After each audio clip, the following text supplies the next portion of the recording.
वाराणसी में पीएम मोदी ने road show किया। बीजेपी ने इसके लिए अपनी पूरी ताकत झोंक दी।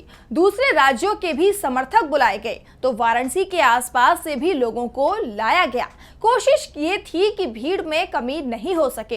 इसके बावजूद बीजेपी नेताओं के चेहरे पर यहां बेचैनी दिखाई दे रही है, क्योंकि वाराणसी में इस बार त्रिकोणीय मुकाबले की जगह सीधी टक्कर दिखाई दे रही है, जिससे बीजेपी नेताओं की नींद उड़ी हुई है। पहले वाराणसी सीट को पीएम मोदी के लिए सुरक्षित सीट माना जा रहा था, लेकिन अब हालात बदल चुके हैं।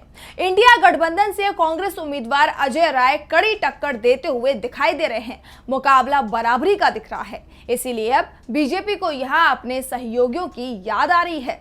अभी तक पीएम मोदी 2 बार इस सीट से चुनाव जीत चुके हैं और दोनों ही बार बीजेपी ने वाराणसी सीट अपने दम पर जीती।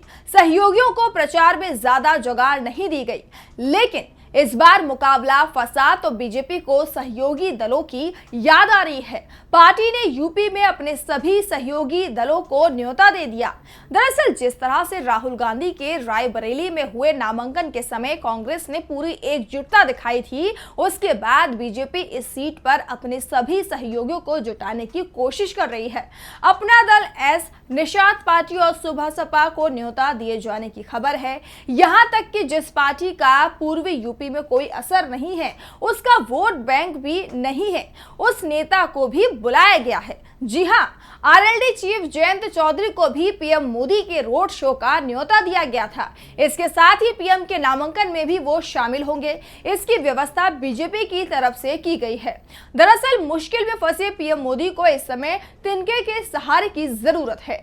आरएलडी की पकड़ जाट वोटों पर मानी जाती है। वाराणसी में वैसे तो जाट मतदाता नाम मात्र के हैं, लेकिन जयंत के दादा चौधरी चरण सिंह का सम्मान पूर्वांचल के कुर्मी मतदाता बहुत करते हैं और वाराणसी सीट पर कुर्मियों का अच्छा खासा दबदबा है और इसीलिए जयंत चौधरी को भी यहां बुला लिया गया है। पीएम मोदी तो खुद 2 दिन के लिए प्रचार की शुरुआत में ही वाराणसी में डटे हुए हैं और वोटिंग से पहले भी उनके यहां आने का कार्यक्रम तय किया जा रहा है। दरअसल वाराणसी सीट का जातिगत गणित इस बार बीजेपी पर भारी पड़ता दिख रहा है। इस सीट पर 19.62 लाख वोटर हैं, जिसमें से 3.5 लाख मुस्लिम, 1.5 लाख यादव और 1 लाख दलित वोटरों का रुख कांग्रेस की तरफ माना जा रहा है। इसके अलावा कुर्मी 1.5 लाख हैं। कांग्रेस उम्मीदवार भी कुर्मी जाति से ही आते हैं।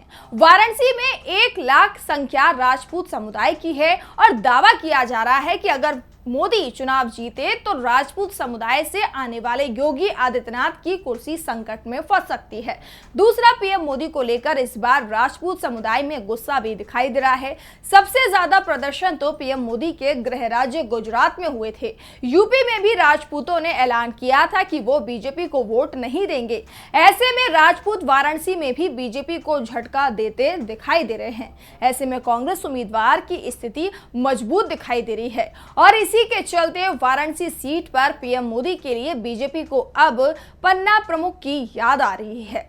सबसे बड़ी बात तो यह है कि पीएम मोदी और बीजेपी ने वाराणसी में अपनी पूरी ताकत झोंक दी है, जबकि इंडिया गठबंधन की तरफ से यहां बड़ी रैली नहीं हुई है। 18 मई के बाद यहां कांग्रेस और इंडिया गठबंधन के नेताओं की ताबड़तोड़ रैलियां होंगी। राहुल, प्रियंका खरगे, सपा चीफ अखिलेश यादव की सभाएं कराने की तैयारियां शुरू हो चुकी हैं। यानी इंडिया गठबंधन ने वाराणसी के लिए पूरा प्लान तैयार कर लिया है। मोदी के खिलाफ चक्रव्यूह रच दिया गया है और वो इसमें फंस भी चुके हैं। ऐसे में बीजेपी अब इस चक्रव्यूह से निकलने की कोशिश में जुटी हुई है, लेकिन ये तय हो गया है कि इस बार वाराणसी सीट पर बेहद करीबी मुकाबला है और दावा किया जा रहा है कि अगर पीएम मोदी यहां से हार जाते हैं तो कोई आश्चर्य नहीं होगा। कांग्रेस नेताओं ने तो दावा कर दिया है कि इस बार वाराणसी में उनकी जीत होगी और पीएम मोदी को हार का सामना करना पड़ेगा।